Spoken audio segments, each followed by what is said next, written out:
오늘은 종려주일이죠. 종려주일의 유래는 사복음서에 이렇게 다 기록이 되어 있긴 한데, 마태복음 21장에 보면 예수님께서 예루살렘에 입성하시는 그 광경을 무리들이 이렇게 표현을 하거든요. 무리의 대다수는 그들의 겉옷을 길에 펴고 다른 이들은 나뭇가지를 베어 길에 펴고 앞에서 가고 뒤에서 따르는 무리가 소리 높여 이르되 호산나 다윗의 자손이여 찬송하리로다.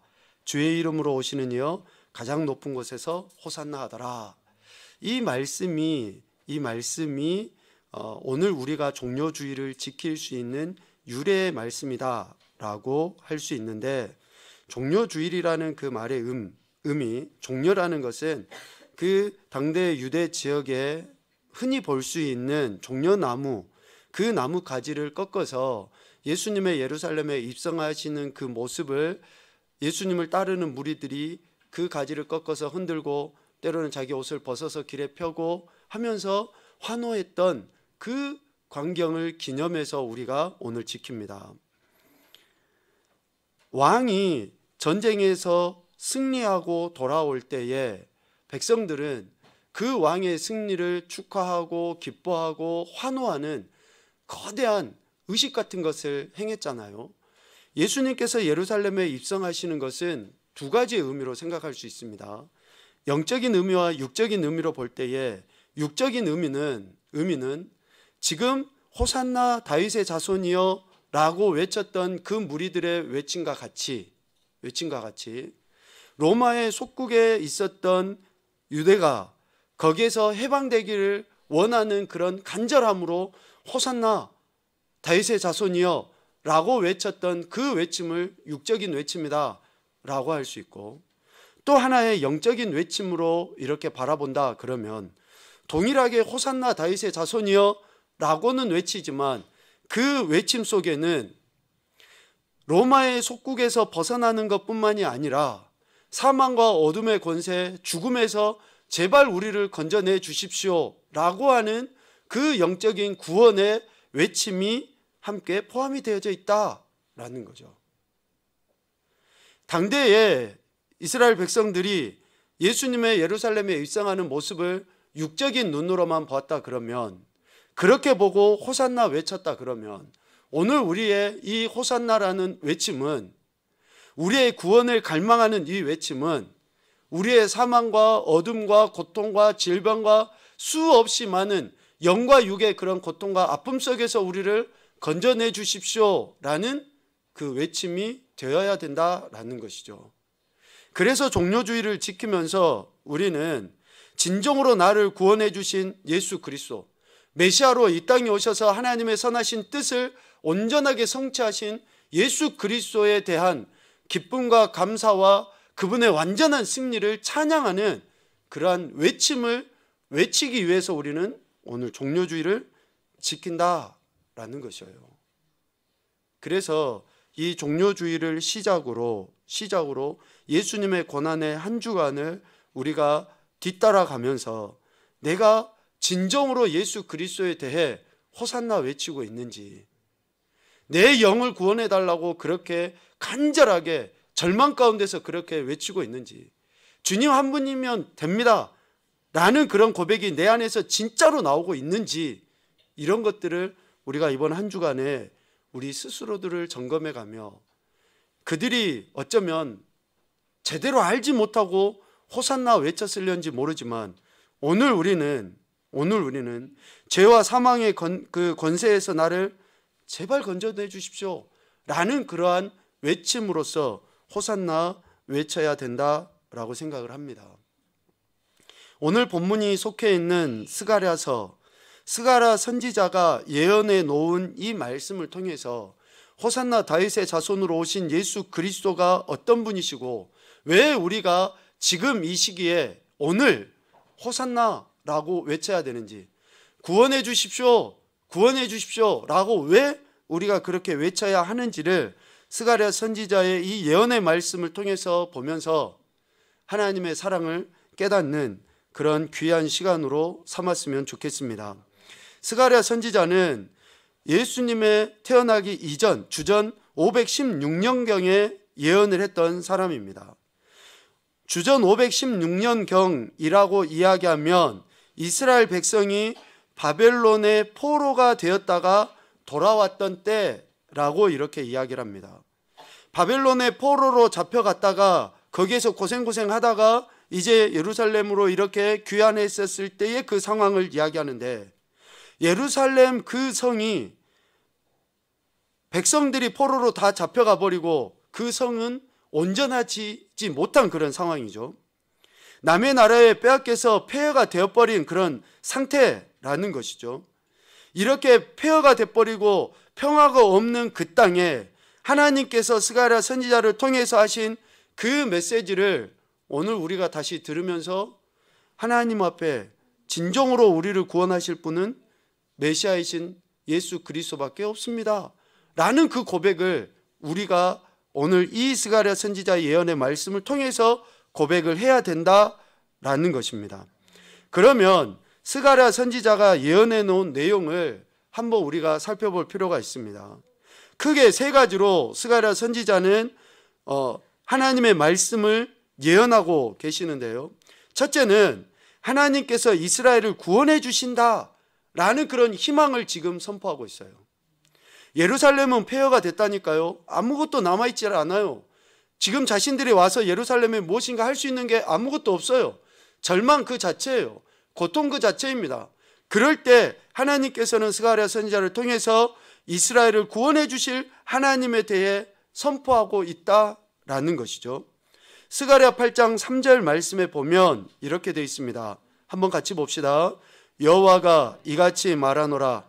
내가 시온에 돌아와 예루살렘 가운데 거하리니 예루살렘은 진리의 성읍이라 일컫겠고 만군의 여호와의 산은 성산이라 일컫게 되리라. 아멘.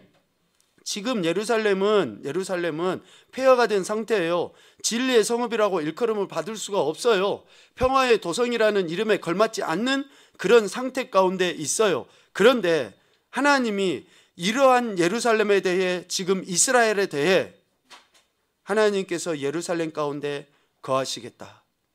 이러한 폐허가 되고 진리가 무너져버린 이 성읍이 진리의 성읍이 될 것이다 라고 말씀하고 있는 거예요. 아무런 희망이 없는 그런 상황에서 하나님께서 희망이 되어신다고 지금 이야기를 하고 있는 거예요. 그들에게 소망은 하나님 그 자체이심을 지금 하나님께서는 스가랴 선지자를 통해서 이야기하고 있는 거예요. 달리 표현해 보면 아무런 소망이 없고 절망 가운데 있는 인생들에게 소망은 예수 그리스도시다 라고 지금 스가랴 선지자를 통해서 말씀하고 있다 하는 것이죠. 그래서 아무 소망이 없는 그들에게 진정한 소망을 하나님은 선포하고 계신다라는 것이고요. 두 번째, 스가랴 선지자를 통해서 하시는 예언의 내용은 그들이 절망과 고통 가운데 있는 그들이 하나님께 회개하고 돌아설 때 하나님의 구원의 은혜가 있을 것이다 라는 거예요.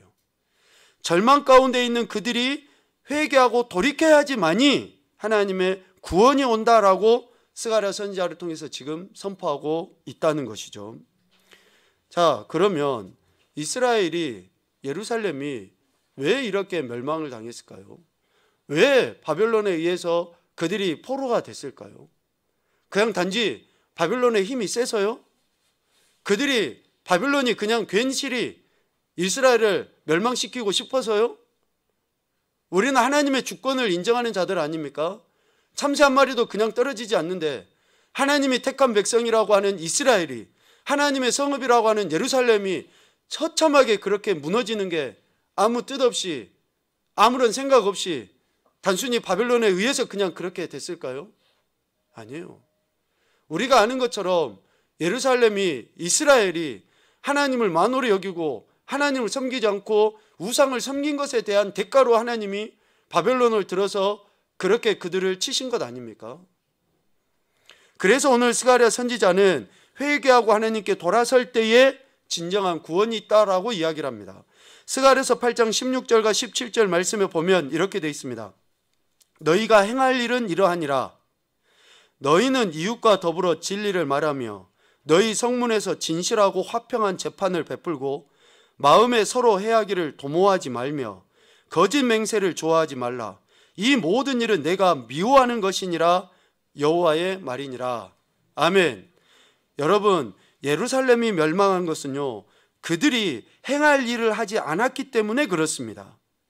행할 일을 하지 않은 그 행태는 뭡니까? 이웃과 더불어 진리를 말하지 않는 거예요. 성문에서 진실하고 화평한 재판을 베풀지 않은 겁니다. 서로 마음으로 해하기를 도모하는 거예요. 사랑하지 못하고 친히 치고받고 싸우고 하는 이런 원수됨의 행동들을 나타내는 거예요. 거짓 맹세만 할 뿐인 거예요. 하나님이 원하시지 않는, 하나님이 기뻐하시지 않는, 하나님이 미워하시는 일들을 행하니 하나님께서 예루살렘을 그렇게 폐허가 되게 만드셨다라는 것이죠. 그래서 스가랴 선지자를 통해서 이스라엘이 행해야 될 일에 대해서 말씀하십니다. 오늘 우리가 해야 될 일에 대해서 말씀하시는 거예요. 너희가 행할 일은 이러하니라. 오늘 우리가 행해야 될 일은 이거예요. 이거. 이래야지 우리가 구원의 은혜를 누릴 수 있습니다. 이래야지만이, 이렇게 행해야지만이 하나님께서 예수 그리스도 메시아를 보내신 것이 온전히 우리를 통해 증명되게 되는 거예요. 증명되게. 그래서 스가랴는 이스라엘 백성들에게 돌이켜 회개하고 하나님을 향하라. 하나님이 미워하는 것, 하나님이 원치 아니하는 것, 하나님이 싫어하는 것, 이런 것에서 돌이켜야지 구원이 온다라고 선포하고 있는 것이죠. 이 첫째와 둘째, 즉 하나님께서 이스라엘을 구원해 주실 것이라는 이 희망, 그리고 회개하고 하나님께 돌아서야지만이 온전한 구원이 있다라고 하는데, 스가랴 선지자는 이러한 말씀들의 성취가 오늘 9장 9절에 이야기하는 공의와 겸손과 구원의 왕으로 오실 예수 그리스도를 통해서 이루어진다라고 예언하고 있습니다. 이러한 희망과 이러한 은혜는 오직 예수 그리스도를 통해서, 오실 메시아를 통해서 이루어지게 된다라고 이야기를 합니다. 시온에 따라 크게 기뻐할지어다. 예루살렘에 따라 즐거이 부를지어다. 지금 오늘 우리에게 스가랴 선지자를 통해서 하나님의 말씀을 지금 이야기하고 있는 거예요. 오늘 절망 가운데 여러분 계십니까? 크게 기뻐하고 즐거워해야 됩니다. 우리가 지금 사망과 고통 가운데 있습니까? 크게 기뻐하고 즐거워해야 돼요. 왜? 메시아가 오시니까. 그 메시아를 통해서 우리에게 은혜를 베풀어 주시니까. 그분은 어떤 분이십니까? 공의로우시며 구원을 베푸시며 겸손하신 분이시다라고 분명하게 이야기하고 있습니다. 그래서 우리의 희망은 하나님이신 거예요. 우리의 구원은 하나님에게 있습니다. 그래서 하나님께서 하나님 자신이 인간의 몸을 입고 이 땅에 오시는, 독생하신 모습으로 오신 예수 그리스도로 우리에게 나타나셨다라는 것이죠. 스가랴 선지자의 예언과 같이 하나님께서 친히 육신의 몸을 입고 이 땅에 오셔서 모든 인생이 그 발 앞에 무릎을 꿇는 그 순간 그들은 진정한 희망, 진정한 구원의 은혜를 얻게 된다라는 것이죠. 여러분, 그 주님을 믿습니까? 우리에게 소망은 오직 하나님 한 분밖에 없는 거예요. 그래서 그분을 우리는 믿는다라는 것이죠. 그러므로 오늘 우리가 호산나 호산나라고 외치는 그 외침은 어쩌면 당대 예수님 당대에 그들이 외쳤던 외침과는 다른 외침이 돼야 됩니다. 똑같이 호산나라고는 부르지만, 호산나라고는 외치지만, 제발 나 좀 구원해 주십시오, 내 삶 좀 건져 주십시오 라고는 외치지만, 나의 이 외침과 이 부르짖음은 그들이 예수님을 단지 정치적인 선동가 정도로 따랐던 그 외침하고는 다른 외침이 돼야 된다라는 것이죠. 그래서 오늘 우리는 예수 그리스도를 믿는 자로서 그분에 대한 신뢰와 그 고백이 내 삶의 모든 영역 속에서 나타나야 된다라는 것을 이야기하고 있습니다. 그러면 예수 그리스도, 우리에게 메시아로서 오실 그분이 어떤 분이신가? 구원을 베푸실 왕이시다라고 이렇게 이야기하는데, 어떻게 우리에게 구원을 베푸실 왕이신가? 첫째는 공의로우신 분이시기 때문에 그렇습니다. 오늘 9절에서도 이야기하지만 공의로우시며 라고 이야기해요. 공의. 이 공의는 통치적인 덕성을 이야기합니다. 왕으로서 결코 치우침이 없어요. 분명한 진리를 선포하신다라고 이야기해요. 진리를. 우리 인생은요 결코 그럴 수 없어요. 팔은 안으로 굽어요. 내게 뭔가 조금 해준 사람 있잖아요. 그러면 괜시리 더 예뻐 보여요. 우리 인간은요 공이 결코 있을 수가 없어요. 그런데 메시아이신 그분, 완전하신 왕으로 오신 그분은 공의로서 다스리시는 분이십니다.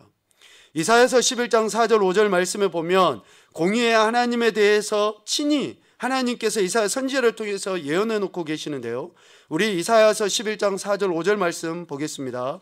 공의로 가난한 자를 심판하며 정직으로 세상의 겸손한 자를 판단할 것이며 그의 입에 막대기로 세상을 치며 그의 입술의 기운으로 악인을 죽일 것이며 공의로 그의 허리띠를 삼으며 성실로 그의 몸에 띠를 삼으리라. 아멘. 공의로 판단하시는 그 하나님은 가난한 자, 소외된 자, 영적으로 눌린 자, 갇힌 자, 이런 모든 자들을 심판하시죠. 겸손한 자들을 판단하십니다.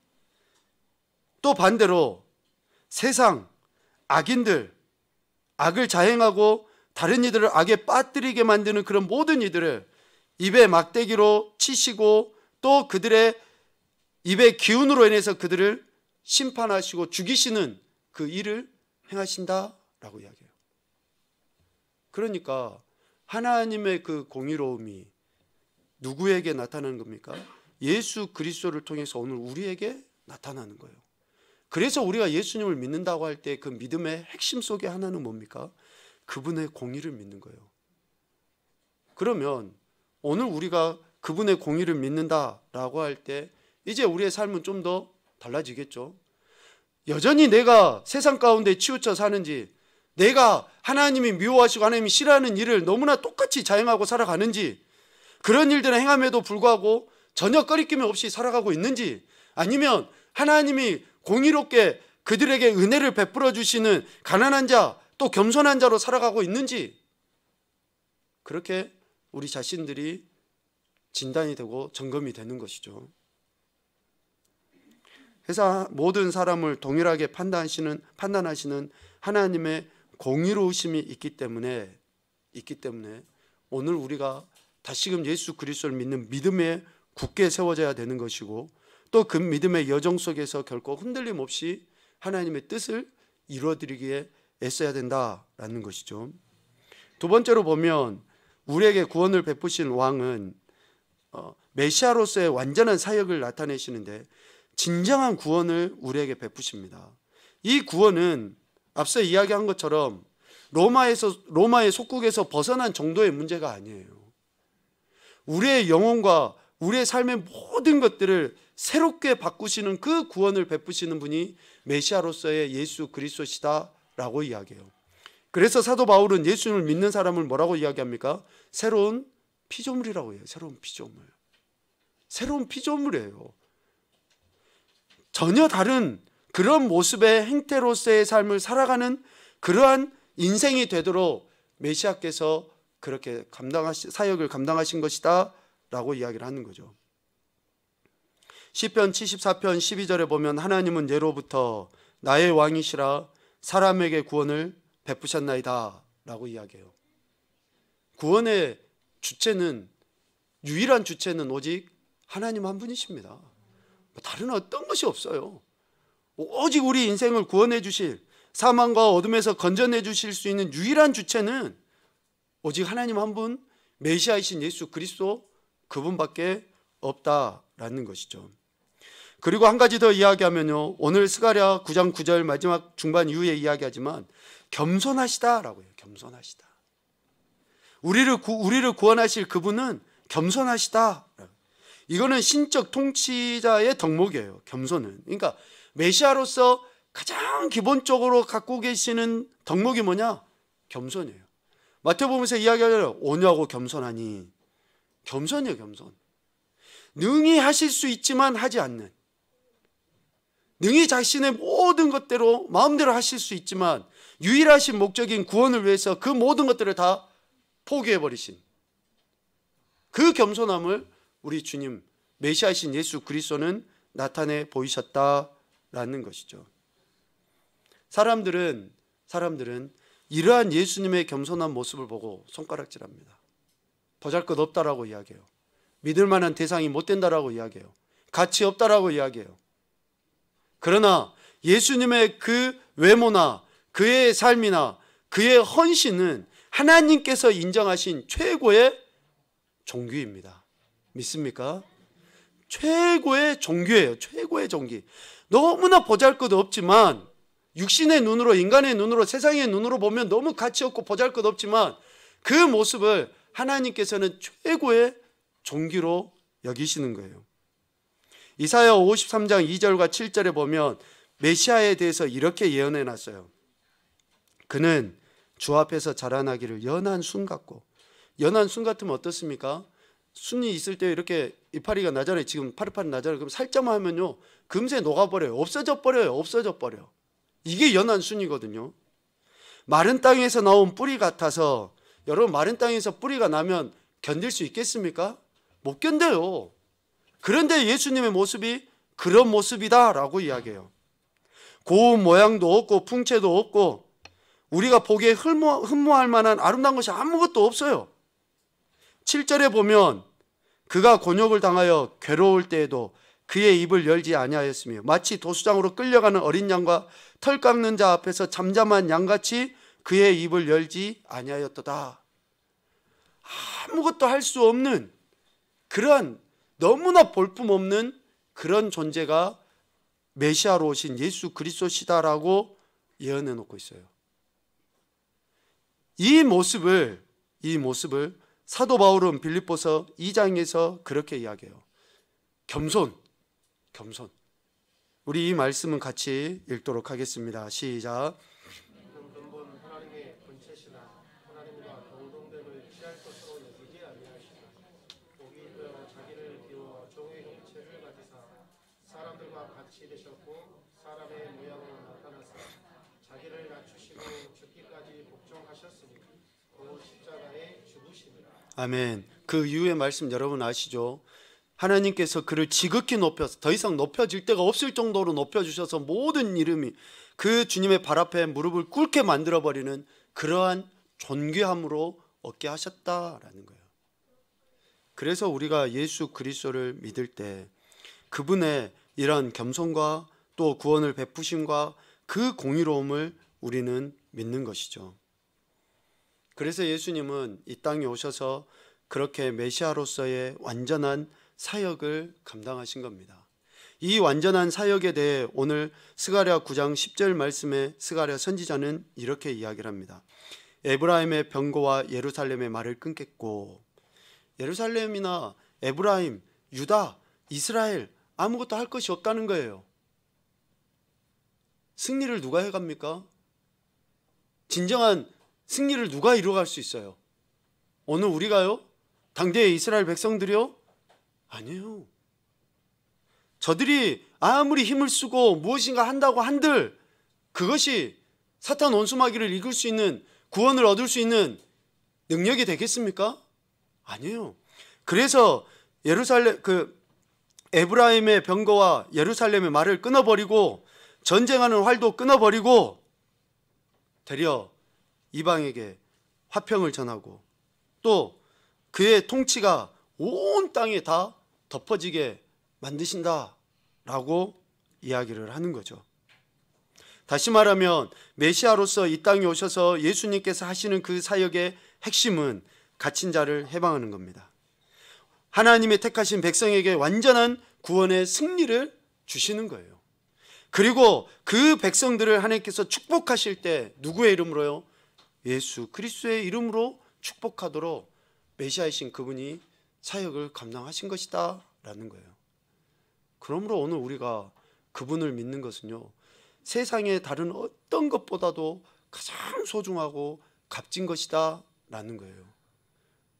그러므로 오늘 우리는 그 메시아이신 예수 그리스도에 대해 호산나라고 외칠 때에 이분의 존재와 이분의 사역과 또 이분으로 말미암아 하나님께서 우리에게 주신 놀라운 축복을 담아서 우리가 호산나라고 외쳐야 된다라는 것이죠. 이 외침 안에는, 단지 호산나라는 이 외침 안에는 이런 모든 것들이 다 담겨진 외침이 되어야지만이 된다라는 것입니다. 그러할 때에 우리가 이전의 그들과는 다른, 그렇게 외쳤음에도 불구하고 예수님이 정작 십자가에 못 박히려고 하실 때에 다 예수님을 부인하고 떠나고 배신하는 그런 자들이 아니라 정말로 내가 예수님과 함께 죽기까지 하는 그러한 인생이 되는 거예요. 그 호산나라는 단어 속에 우리가 이러한 것을 다 포함해서 외칠 때에 어떤 상황에서도 예수님을 배신하지 않는, 부인하지 않는 그러한 인생들이 된다라는 것이죠. 예수 그리스도는, 메시아로 오신 그분은 오늘 겸손하게 어른 나귀도 아니고 정말 새끼 나귀를 타시고 자신의 왕되심을 영적으로 드러내 보여주신 우리 예수님은 겸손과 능력과 공의를 갖추신 완전한 분이심을 믿습니다. 그래서 그 예수님의 사역으로 인하여 우리는 진정한 자유와 승리와 축복을 누리게 된 것입니다. 이 은혜를 우리가 생각한다 그러면, 우리 마음 깊은 곳에서부터 진정으로 호산나를 외쳐야 되고, 그 외침을 통해서 결코 내가 이 길에서 돌아서지 않겠다라는 그런 다짐과 결단까지 들어가야 된다라는 것을 우리가 잊지 않았으면 좋겠습니다. 호산나 호산나 다윗의 자손이여라고 외치는 우리의 이 외침이 오직 예수님 한 분이시면 됩니다 라는 그러한 외침으로 나타날 수 있기를 주님의 이름으로 축복합니다. 사도행전 4장 12절 말씀을 읽고 오늘 말씀을 마치도록 하겠습니다. 같이 보죠. 다른 이로서는 구원을 받을 수 없나니 천하 사람 중에 구원을 받을 만한 다른 이름을 우리에게 주신 일이 없음이라 하였더라. 아멘.